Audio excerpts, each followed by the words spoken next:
Have you ever had the feeling that the universe is trying to communicate with you? Like a whisper in the wind, a random thought, or an odd coincidence that is too perfect to be coincidental?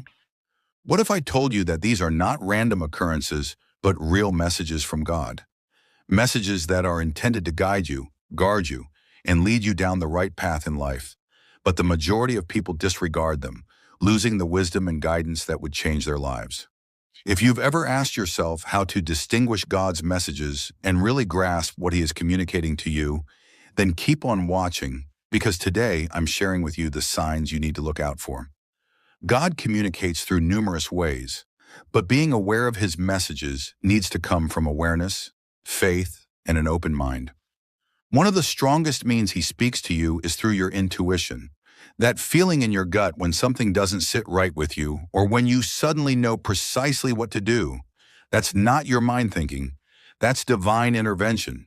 When you disregard it, you find yourself making decisions that result in regret. But when you listen to it, you'll see how life begins to fall into place in ways you never anticipated. Another means by which God communicates is through human beings. Sometimes He sends the person you need to meet at the right time, someone who says just what you needed to hear, though they have no clue what you are dealing with. These meetings aren't accidents. They are deliberately planned moments designed to bring clarity, encouragement, or even warnings. Listen intently to the things you discuss, because at times the answers you've been seeking by prayer are received through the words of others. Dreams are also an important means of communication used by God. Though not all dreams are meaningful, others leave a profound impact, full of symbols and feelings that seem real. If you wake up and feel like a dream was more than your imagination, sit back for a moment and think about it. What did it mean? What feelings did it evoke? More often than not, dreams give you a glimpse of your way, your fears, or even secrets you have been keeping from yourself. God also talks through adversity and setbacks.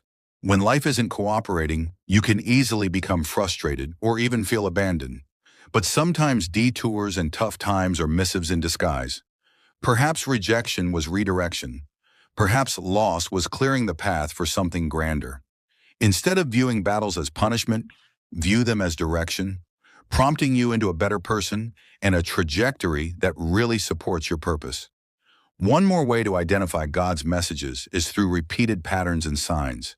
Has this ever happened to you? Did you keep seeing the same number, word, or symbol repeatedly? These signs are not coincidental. These are reminders, nudges, or even validations that you're on the right track. Notice what continues to show up in your life, particularly when you're doubting or making a decision. The more you pay attention to these signs, the stronger they become. Lastly, one of the most significant means of getting God's messages is through silence.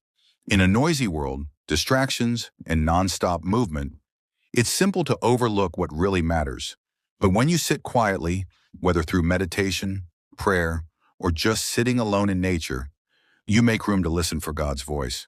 It's in those quiet moments that clarity emerges, answers become visible, and peace settles in your soul. The messages are always present. You only need to be open to hearing them.